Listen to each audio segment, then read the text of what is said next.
Hello प्यारे बच्चों। आज हम लोग क्लास 9th का 8th लेक्चर करेंगे, जिसमें हम लोग एक्सरसाइज 1.5 का इंट्रोडक्शन देखेंगे। कुछ बेसिक्स बातें हम लोग सीखेंगे और उसके बाद हम लोग एक्सरसाइज 1.5 करेंगे। ठीक है, तो ये बेसिक आपको बहुत ही ध्यान से देखना है और समझना है चीज़ों को। हम ट्राई करते हैं आप लोगों को समझाने का। ठीक, देखिए, रेशनल और इरेशनल नंबर तो आप सीख चुके हो, पहचान चुके हो कि किसको कहते हैं किसको नहीं कहते हैं। अब हम लोग दोनों का कैलकुलेशन करेंगे, मतलब रेशनल का रेशनल के साथ, रेशनल का इरेशनल के साथ, समझ रहे हो। मल्टीप्लाई करेंगे, डिवाइड करेंगे, प्लस माइनस यानी कि एडिशन सब्ट्रैक्शन, ये सब हम लोग करके देखेंगे। ठीक, तो सबसे पहले हम लोग स्टार्ट लेते हैं कुछ इंपॉर्टेंट बातों से। जैसे पहला बात है कि रेशनल नंबर के साथ यदि आप रेशनल नंबर ऐड करते हो, क्या करते हो, ऐड करते हो, तो आपको रिजल्ट में रेशनल नंबर ही मिलेगा। जैसे अब मान लीजिए कि 2 एक रेशनल नंबर है और 5 क्या है, रेशनल नंबर है। दोनों को ऐड करेंगे तो क्या मिलेगा, 7। 7 हम लोग का क्या है, एक रेशनल नंबर है। ठीक, नेक्स्ट हम लोग बात करते हैं कि रेशनल नंबर में यदि हम लोग माइनस करें रेशनल नंबर को, कोई रेशनल नंबर से माइनस कर दें किसी रेशनल नंबर को, क्या होगा, रेशनल नंबर ही मिलेगा। जैसे 2 माइनस 5, तो 2 में से -5 करेंगे तो क्या होगा, -3 आएगा। ये भी रेशनल है, ये भी रेशनल है, ये भी रेशनल है। ठीक, अब रेशनल नंबर में यदि आप मल्टीप्लाई कर देते हो किसी रेशनल नंबर को, तो आपको रिजल्ट में रेशनल नंबर ही मिलने वाला है। जैसे 2 को हम 5 से मल्टीप्लाई करेंगे, क्या मिलेगा, 10। 10 हम लोग का रेशनल नंबर है। ठीक है, इसको हम लोग p/q के रूप में लिख सकते हैं, नीचे 1 डाल के डिनोमिनेटर में। ठीक, अच्छा, रेशनल नंबर को हम लोग डिवाइड कर दे किसी रेशनल नंबर से, तो रिजल्ट में क्या मिलेगा, रेशनल नंबर मिलेगा। जैसे 2 को हम लोग डिवाइड कर देते हैं 5 से, क्या मिलेगा, 2/5। ये हम लोग का एक रेशनल नंबर है। ठीक है, यानी कि यहाँ ओवरऑल हमको ये समझ में आया कि रेशनल नंबर के साथ रेशनल नंबर का किसी भी तरह का ये करें हम लोग, एडिशन सब्ट्रैक्शन मल्टीप्लिकेशन डिवीजन कुछ भी करें, हमको रिजल्ट में रेशनल नंबर ही मिलने वाला है। ठीक है, नेक्स्ट अब हम लोग बात करते हैं इरेशनल नंबर का।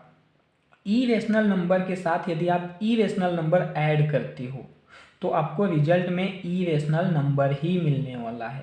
जैसे अब मान लो कि √5 एक इरेशनल नंबर है, अब उसको हम फिर से एक √5 के साथ ऐड करते हैं। ठीक है, तो √5 एंड √5 क्या हो जाएगा हम लोग का, 2√5, 1 टाइम्स √5, 1 टाइम्स √5 मिला के कितना हो गया, 2 टाइम्स √5। ठीक है, तो हम लोग का ये जो 2 इंटू √5 है, ये हम लोग का इरेशनल नंबर है। ठीक है, कैसा है, ये इरेशनल नंबर है। एक और एग्जांपल ले लेते हैं, जैसे √5 प्लस √3 ले लिए। ठीक है, ये अलग चीज़ है, ये एक अलग चीज़ है, दोनों का एडिशन नहीं होता है। ये जैसा लिखा हुआ है वैसा ही लिखोगे। ठीक है, जैसे ये आम है, ये जामुन है, तो दोनों को हम ऐड कर ही नहीं सकते, दोनों अलग अलग चीज़ होता है। ठीक है, तो यहाँ पे ऐड नहीं होता है, तो हम लोग को फाइनली क्या मिला, √5 प्लस √3 मिला। ये हम लोग का कैसा है, इरेशनल नंबर है। ठीक, तो इरेशनल के साथ इरेशनल ऐड करोगे तो क्या होगा, इरेशनल नंबर मिलेगा कन्फर्म। अगर इरेशनल नंबर में माइनस कर दो इरेशनल नंबर, तो आपको इरेशनल भी मिल सकता है और रेशनल भी मिल सकता है। कैसे, जैसे √5 इरेशनल है में से माइनस कर दें √5 जो कि इरेशनल है, तो इरेशनल माइनस इरेशनल किए तो क्या आ गया, वैल्यू 0 आ गया। √5 माइनस √5 क्या, 0, और 0 हम लोग का रेशनल नंबर होता है। ठीक है, तो माइनस करने पे एक तो रेशनल नंबर आ गया। एक और एग्जांपल लेते हैं, √5 माइनस √3 करते हैं, क्या आएगा रिजल्ट में, √5 माइनस √3। ये हम लोग का क्या है, इरेशनल है। कैसा ये नंबर है, इरेशनल नंबर है। यानी कि रेशनल और इरेशनल दोनों मिल सकता है, डिपेंड करता है कि किस तरह का आप रेशनल या इरेशनल नंबर, इरेशनल नंबर किस तरह का आप लिए हो। ठीक है, अच्छा, नेक्स्ट अब हम लोग बात करते हैं कि यदि आप इरेशनल नंबर के साथ मल्टीप्लाई करो इरेशनल नंबर, तो रिजल्ट में आपको इरेशनल भी मिल सकता है और रेशनल भी मिल सकता है। कैसे, एग्जांपल ले लो, √5 को मल्टीप्लाई कर दो √5 के साथ, तो क्या होगा, √5 और √5 को मल्टीप्लाई करोगे तो रूट के अंदर हो जाएगा 25, नंबर क्या हो जाएगा, मल्टीप्लाई हो जाएगा, तो √25। और √25 एक परफेक्ट स्क्वायर रूट है, इसका वैल्यू होता है 5। आगे चल के हम बता रहे हैं। ठीक है, अगर आप पहले से नहीं जानते हो तो इस पर बात करेंगे हम लोग। तो √25 का वैल्यू कितना होता है, 5। 5 कैसा है, रेशनल नंबर है, यानी कि मल्टीप्लीकेशन से, दो इरेशनल नंबर के मल्टीप्लीकेशन से आपका रेशनल नंबर मिला है। अच्छा, यदि हम यहीं पे √5 इंटू √3 कर दें, डिफरेंट डिफरेंट ले लें तो हम लोग क्या मिल जाएगा √15, ये हम लोग का नॉन परफेक्ट स्क्वायर रूट है। यहाँ से कोई परफेक्ट वैल्यू नहीं मिलता है, पॉइंट में वैल्यू मिलेगा, परफेक्ट नहीं मिलता है। सो हम लोग का ये कैसा है, इरेशनल है। तो एक बार रेशनल मिला, दूसरे बार में इरेशनल मिला। ठीक, अच्छा इरेशनल नंबर में आप डिवाइड कर दो इरेशनल नंबर को, आपको फिर से वही रिजल्ट मिलने वाला है, इरेशनल या फिर रेशनल। अब जैसे √5 को हम √5 से डिवाइड करेंगे तो क्या आएगा, 1 आएगा। ये हम लोग का 1 कैसा है, रेशनल नंबर है। लेकिन यदि √5 को हम √3 से डिवाइड कर दें तो डिवाइड ही नहीं होगा, जैसा है वैसा ही लिखाएगा, और ये कंप्लीटली हम लोग का क्या हो जाएगा, इरेशनल हो जाएगा। ठीक है, बात समझ में आ रहा है। अच्छा नेक्स्ट हम लोग बात करते हैं, ठीक है, नेक्स्ट हम लोग बात करते हैं यहाँ पे, ये बहुत ही ज़्यादा इंपॉर्टेंट है। ठीक है, ये आपके 9th 10th हर जगह ये आपके लिए इम्पोर्टेंट है, ये आएगा ही आएगा। ठीक, इरेशनल नंबर में आप रेशनल नंबर पहले क्या कर रहे थे, रेशनल को रेशनल के साथ, इरेशनल को इरेशनल के साथ कर रहे थे और रिजल्ट देख रहे थे कि कैसा आता है। ठीक, अब इस बार हम क्या किए हैं, एक इरेशनल लिए हैं और दूसरा रेशनल नंबर लिए हैं। ठीक, और दोनों का एडिशन किए हैं तो रिजल्ट में क्या मिला, इरेशनल नंबर। इरेशनल में से आप रेशनल नंबर को माइनस कर दो, रिजल्ट मिलेगा इरेशनल नंबर। इरेशनल को आप रेशनल नंबर के साथ मल्टीप्लाई कर दो, रिजल्ट मिलेगा इरेशनल नंबर। इरेशनल नंबर के साथ आप डिवाइड कर दो रेशनल नंबर को, आपको मिलेगा इरेशनल नंबर। मतलब ये ओवरऑल आप देखो कि इरेशनल नंबर के साथ चाहे आप किसी भी तरह का फंक्शन करो, एडिशन, सब्सट्रैक्शन, मल्टीप्लिकेशन, डिवीजन, किसका, रेशनल नंबर का, रिजल्ट में आपको इरेशनल नंबर ही मिलने वाला है। बहुत इंपॉर्टेंट बात है। ठीक, अब एग्जांपल आप देखना चाहो देख लो, √3 + 2 ये इरेशनल है, ये रेशनल है। अब दोनों को ऐड किए, दोनों ऐड ही नहीं होगा। ठीक है, ये अलग चीज़ है, ये अलग चीज़ है, तो दोनों जैसा है वैसा ही लिखा जाएगा। ये हम लोग का क्या हो गया, इरेशनल नंबर बन गया। ठीक, अब √3 - 2 कर दें, मतलब माइनस करें, सब्ट्रैक्शन करें, क्या होगा, होगा ही नहीं, जैसा है वैसा ही लिखाएगा, √3 - 2, तो ये भी हम लोग का क्या हो गया, इरेशनल हो गया। अभी √3 को 2 से मल्टीप्लाई कर दो, एक इरेशनल है एक रेशनल है, मल्टीप्लाई कर दो, क्या होगा, 2 × √3 होगा, यानी कि 2√3 होगा। और ये हम लोग का कैसा है, इरेशनल नंबर है। ठीक है, अब √3 को आप 2 से डिवाइड कर दो। ठीक है, एक इरेशनल नंबर को रेशनल से डिवाइड कर दो, क्या मिलेगा आपको, √3/2 ही मिलेगा, क्योंकि डिवाइड ही नहीं होगा। क्या डिवाइड होगा, होगा ही नहीं, दोनों अलग अलग टाइप का चीज़ है। तो ये हम लोग का क्या हो गया, ये भी हम लोग का इरेशनल नंबर हो गया। आई होप इतनी सी बात आपको समझ में आई होगी। ठीक है, रेशनल का रेशनल के साथ करोगे रेशनल मिलेगा, इरेशनल का इरेशनल के साथ करोगे, जरूरी नहीं कि इरेशनल ही मिलेगा, रेशनल भी मिल सकता है। ठीक है, ये वाला पार्ट। और यदि आप इरेशनल के साथ रेशनल का करते हो तो आपको 100% इरेशनल ही मिलेगा। ये बात तो ध्यान में रहे। ठीक है, प्रैक्टिस करना इस पर। नेक्स्ट हम लोग क्या करते हैं कि कुछ पहचानने का कोशिश करते हैं, आप ही लोग से क्वेश्चन पूछते हैं कि कौन रेशनल है कौन इरेशनल है। जैसे फर्स्ट है हम लोग का, ठीक है, 7√5, क्या ये रेशनल है या इरेशनल है। मेरा आंसर है कि √5 जो है इरेशनल है, उसके साथ एक रेशनल नंबर का मल्टीप्लिकेशन हुआ है, तो इरेशनल नंबर के साथ किसी भी रेशनल नंबर का मल्टीप्लाई कर दो, वो इरेशनल ही रहता है। क्या रहता है, वो इरेशनल नंबर ही रहता है। तो ये इरेशनल है। अभी क्या किए हैं हम लोग, यहाँ पे हम लोग का 7/√5 है, तो क्या हुआ है, यहाँ पे डिवीजन हुआ है और इरेशनल नंबर है, इरेशनल एंड रेशनल है, हम लोग का ये ओवरऑल इरेशनल नंबर होगा। ठीक है, अभी ये π - 2 है, पाई हम लोग का इरेशनल होता है, ये रेशनल है, ओवरऑल क्या हो जाएगा, ये हम लोग का इरेशनल नंबर हो जाएगा। इरेशनल नंबर में से आप चाहे माइनस करो, प्लस करो, डिवाइड करो, कुछ भी करो, आपको मतलब रेशनल नंबर का किसी भी तरह का फंक्शन करो, आपको इरेशनल ही मिलने वाला है। √2 इरेशनल है, +21 रेशनल है, ये ओवरऑल हम लोग का क्या हो जाएगा, इरेशनल नंबर हो जाएगा। अगर √2 - √2 कर दें, इरेशनल है इरेशनल है और माइनस किए हैं, क्या हो जाएगा, ये वैल्यू कट के 0 आ जाएगा, और 0 हम लोग का कैसा है, रेशनल नंबर है, सो ये हम लोग का हो गया रेशनल नंबर। ठीक है, अच्छा नेक्स्ट एक और क्वेश्चन है, π - 22/7, इंपॉर्टेंट है, वेरी इंपॉर्टेंट है। पाई हम लोग का इरेशनल है, जबकि 22/7 जो है हम लोग का रेशनल नंबर है। इरेशनल में से रेशनल नंबर माइनस करोगे, आपको वैल्यू इरेशनल ही मिलेगा।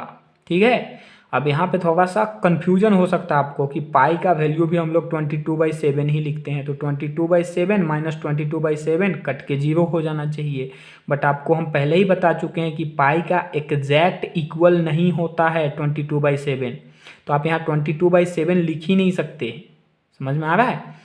ठीक है, तो आप वहाँ पे काट के 0 नहीं कर सकते हैं, माइनस करके 0 नहीं कर सकते हैं, सो ये इरेशनल नंबर है। ठीक, अच्छा नेक्स्ट हम लोग बात करते हैं, ये आप पहले से अगर याद किए हो तो बहुत अच्छी बात, और नहीं किए तो प्लीज़ इसको जल्दी से जल्दी याद कर लो। 9th के हो आप लोग, आप अगर ये याद नहीं करोगे तो आपको बहुत दिक्कत होगा 10th में। ठीक है, तो यहाँ पे हम क्या किए, 2 का स्क्वायर है। ठीक है, 2 स्क्वायर है, 2 स्क्वायर का मतलब हुआ 2 × 2, वैल्यू क्या आएगा, मल्टीप्लाई करने पे 4 आएगा।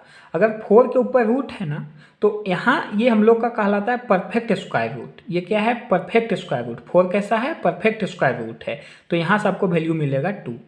उसी तरह से 3 का स्क्वायर क्या हो जाएगा आपका, 9 हो जाएगा। यानी कि किसी भी नंबर का जो स्क्वायर होता है ना, वो परफेक्ट स्क्वायर रूट होता है। ठीक, तो यहाँ से हम लोग को 9 है, तो 9 हम लोग का रूट के अंदर है, यहाँ से वैल्यू 3 मिलेगा, ये परफेक्ट स्क्वायर रूट है। आपको क्या करना है, आपको याद करना है 2 का स्क्वायर कितना होता है, 3 का स्क्वायर कितना होता है, 4 का स्क्वायर कितना होता है, 5 का स्क्वायर कितना होता है, 6 का स्क्वायर कितना होता है, आपको स्क्वायर याद करना है। ठीक, हम पूरा लिख दिए हैं, आपको स्क्वायर याद करना है। आपको यदि स्क्वायर याद हो जाता है, ठीक है, स्क्वायर क्या होता है, याद हो जाता है, तो आपको ये रूट के अंदर जो भी वैल्यू आएगा आप आसानी से लिख लोगे। आप मान लीजिए कि आपको 11 का स्क्वायर याद है कि 121 होता है। अब 121 के ऊपर यदि रूट हो तो उससे क्या वैल्यू निकल के आएगा, 11, क्योंकि आपको पता है कि 121 11 का स्क्वायर है। आई होप ये बात समझ में आया होगा। ठीक है, उसी तरह से आप हर एक को कॉपी करके याद करोगे। ठीक है, यहाँ भी हम आप लोगों के लिए मेंशन कर दिए, 30 तक आपको ज़रूरत पड़ता है। ठीक है, और उससे आगे भी एक आध दो ज़रूरत पड़ता है, तो 10th में देख लेंगे हम लोग। फिलहाल तो आपको ये याद करना है। ठीक है, आपको 30 तक याद करना है, ये रहा। ठीक, ये आपका काम है, दिख रहा है ना। ठीक, अब आते हैं हम लोग कुछ इम्पोर्टेंट बातों पे। इम्पोर्टेंट बात क्या है कि आपको क्या करना है, देखिए यदि कहीं पे √a × √b के फॉर्म में कोई क्वेश्चन है, ठीक है, कोई भी नंबर हो सकता है, a एंड b की जगह में कुछ भी हो सकता है, देखते हैं एग्जाम्पल भी। ऐसा है तो आप इसको कैसा लिख सकते हो, इसको ऐसा लिख सकते हो √a × b, यानी कि √ab लिख सकते हो यदि ऐसा कहीं हो तो। जैसे एग्जाम्पल में देखिए √3 × √2 है ना, इसको हम कैसा लिख सकते हैं, रूट के अंदर 3 × 2, यानी कि ये रूट के अंदर क्या हो जाएगा, 6 हो जाएगा। ठीक है, ये इक्वल टू है, क्या हो जाएगा, 6। ठीक, वैसे ही अगर रूट अंडर क्या है, 8 है, इंटू रूट अंडर क्या है, 2 है। अब दोनों को हम लोग कैसे लिख सकते हैं, √8 × 2 लिख सकते हैं, यानी कि 16। अच्छा, 16 हम लोग का परफेक्ट स्क्वायर रूट है, और 16 का वैल्यू कितना होता है, 4, तो यहाँ 4 लिख दिए। ठीक, अच्छा अगर कहीं पे ऐसा हो √a/√b है, तो हम उसको कैसे लिख सकते हैं, उसको √a/b लिख सकते हैं। अगर ऐसा कहीं है तो 2 रूट की जगह में एक ही रूट लिख सकते हैं ऐसे। ठीक, जैसे √4/√8 है, इसको हम क्या लिख सकते हैं, √4/8। अच्छा, ये कट के क्या हो जाएगा, √1/2, 4 1 जा 4, 4 2 जा 8। ठीक है, एक एग्जांपल और देख लीजिए आप लोग, √3/√5, तो आप इसको कैसे लिख सकते हो, √3/5। तो ऐसा आप लिख सकते हो। ठीक है, बाकी जो नेक्स्ट है ना, अगर आप याद रखते हो तो आपका कैलकुलेशन आसान होगा, लेकिन याद नहीं रखते हो तब भी टेंशन नहीं लेना है, आप कैलकुलेट कर लोगे, हम सिखा लेंगे आप लोगों को। √a + √b × √a - √b है। इससे पहले आप अगर अलजेब्रा पढ़े हो थोड़ा बहुत तो आपको याद होगा, a + b × a - b क्या होता है, a² - b², अगर याद हो तो ऐसा a + b × a - b equal to होता है a² - b², ऐसा होता है। यदि आप पढ़े हो तो अच्छी बात, नहीं हो तब भी कोई दिक्कत नहीं है। तो इसको आप ऐसा लिख सकते हो a - b के रूप में। अब ये कैसे आया होगा, कुछ एग्जाम्पल के थ्रू समझते हैं हम लोग। ठीक है, जैसे एक एग्जाम्पल लिए हैं, √5 + √3 लिए हैं, इंटू √5 - √3 है, प्लस है माइनस है, वैल्यू सेम है। अब इसको क्या करो ना, मल्टीप्लाई करो। इसको पहले इससे करो, फिर इसको इससे करो, फिर इसको इससे करो, फिर इसको इससे करो। ठीक है, कैसे करना है, इसको इससे करेंगे एक बार में, फिर क्या करेंगे, इसको इससे करेंगे मल्टीप्लाई, और उसके बाद इसको इससे करेंगे, फिर इसको इससे करेंगे, और देखते हैं रिजल्ट क्या आता है। तो √5 और √5 को मल्टीप्लाई करेंगे तो क्या होगा, √25 आएगा। फिर √5 को √3 से करेंगे तो माइनस है, ठीक है, प्लस माइनस माइनस, √5 इंटू √3 क्या हो जाएगा, √15 हो जाएगा। उसके बाद फिर ये √3 है, अच्छा यहाँ प्लस है यहाँ प्लस है, ठीक है, तो √3 इंटू √5 क्या हो गया, प्लस √15 हो गया। अभी √3 यहाँ प्लस माइनस है, माइनस साइन का थोड़ा ध्यान रखना, यहाँ प्लस है ये माइनस है, सो माइनस √3 इंटू √3 क्या हो जाएगा, √9 हो जाएगा। अब यहाँ से √5 एक परफेक्ट स्क्वायर रूट है, तो वहाँ से आपको वैल्यू क्या मिल गया, 5 माइनस यहाँ पे देखिए ये माइनस √15 है, ये प्लस √15 है, तो ये तो कैंसिल आउट हो गया। यहाँ माइनस √9 की जगह हम क्या लिख सकते हैं, -3, ठीक है, तो हम लोग इसको ऐसा लिख सकते हैं। अब इसको ध्यान से देखो तो ये इसी फॉर्म में है, जैसे √5, ठीक है, √5 एंड √3 था, फाइनल रिजल्ट क्या मिला, 5 - 3, ठीक है, तो ये इस फॉर्म में है। अगर ये सब नहीं भी समझ में आएगा, टेंशन नहीं लेना है, हम लोग कैलकुलेशन कर लेंगे, सिंप्लीफाई करने के लिए आता है, ठीक है, और कोई टेंशन वाली बात नहीं है। नेक्स्ट एग्जांपल पे हम बात नहीं करेंगे, अब देख लो उसको। एक क्या है, ये भी उसी तरह का है, a + √b into a - √b है, तो आपका रिजल्ट क्या होगा, a² - b, ठीक है। आप एक एग्जाम्पल हम लिख के यहाँ रख लिए हैं, ठीक है, 2 + √3 इंटू 2 - √3। अब इसको मल्टीप्लाई करेंगे, 2 को 2 से करेंगे 4, 2 को -√3 से करेंगे -2√3, फिर √3 को 2 से करेंगे तो +2√3, और √3 को यहाँ पे प्लस माइनस माइनस, √3 को √3 से करेंगे तो 3, यहाँ पे हम तो डायरेक्ट कर दिए हैं, ठीक है। यहाँ पे 9 करके फिर 3 लिखते तो कोई दिक्कत नहीं था, फिर भी तो ये माइनस में ये प्लस में कैंसिल आउट हो गया, 4 - 3, और 4 को हम 2 का स्क्वायर -3 ऐसा लिख सकते हैं। टेंशन ना लो, ये बातें अगर आपको समझ में ना भी आए तब भी आपको आगे का बात जरूर समझ में आएगा। चलिए यहाँ पे आते हैं हम लोग, यहाँ पे आपको सिंप्लीफाई करना है, क्या करना है, सिंप्लीफाई करना है, ठीक है। कैसे करना है देखिए, आपका ये क्वेश्चन है, ठीक है, ये आपका क्वेश्चन है। आप इसको मल्टीप्लाई करो, 5 को 2 से करोगे क्या होगा, 10, 5 को फिर, अच्छा यहाँ प्लस है यहाँ प्लस है, प्लस दे लो, 5 को √5 से करोगे तो क्या होगा, 5√5 ऐसे मल्टीप्लीकेशन होगा। फिर √7 को 2 से करोगे प्लस ही है तो ये हो जाएगा 2√7, और फिर इसको करोगे √7 एंड √5 को मल्टीप्लाई करोगे तो ये हो जाएगा आपका √35, ठीक है। अभी इसमें कोई सेम चीज़ है क्या, कोई भी सेम चीज़ नहीं है, ये 10 है, ये 5√5 है, ये √7 वाला है, तो आप ये दोनों का ऐड नहीं कर सकते हैं, ये √35 है, ये भी अलग चीज़ है, तो बस ये सिंप्लीफाई हो गया, और कुछ नहीं करना है, ठीक है, और इसमें कुछ भी आपको नहीं करना है, ठीक। अच्छा नेक्स्ट क्वेश्चन है, यहाँ पे देखिए क्या है, ये √5 + √5 इंटू 5 - √5। अब इसको करते हैं, आपको अगर फार्मूला नहीं भी याद है तो क्या लेना देना, हम लोग कर लेंगे। ये 5 को मल्टीप्लाई करोगे तो क्या आएगा, 25, फिर 5 को इससे करोगे माइनस है, ठीक है, यहाँ प्लस है और ये क्या है माइनस है, तो 5√5 हो गया। अभी इसको इसके साथ करो, प्लस है, यहाँ भी प्लस है यहाँ भी प्लस है, तो यहाँ प्लस आ गया, यानी क्या आ जाएगा 5√5, इस तरह से आ गया। और उसके बाद क्या है, ये प्लस ये माइनस है तो माइनस आएगा, √5 इंटू √5 √25 हो जाएगा, क्या हो जाएगा, √25, इस तरह से। अभी यहाँ पे देखो क्या होगा, ये हो गया 25 और ये प्लस, ये माइनस में है ये प्लस में है, दोनों सेम चीज़ है, 5√5 सो ये कैंसिल आउट हो गया, ठीक है। बचा क्या, ये तो माइनस, ये 25 का वैल्यू कितना लिखेंगे, 5, परफेक्ट स्क्वायर रूट है, आप जल्दी से याद कर लेना उसको। फाइनली आपको क्या वैल्यू मिल के आ रहा है, 20 मिल के आ रहा है, बस हो गया सिंप्लीफाई। अभी नेक्स्ट हम लोग इस पर बात करते हैं। इसमें ना स्क्वायर दिया हुआ है, इसका मतलब ये हुआ कि √3 + √7 को आप 2 टाइम्स लिखो, इस तरह से √3 + √7 को 2 टाइम्स लिखो ऐसे, और अब मल्टीप्लाई करो, क्या करो, मल्टीप्लाई करो, √3 को √3 के साथ करोगे √9 आएगा, √9 का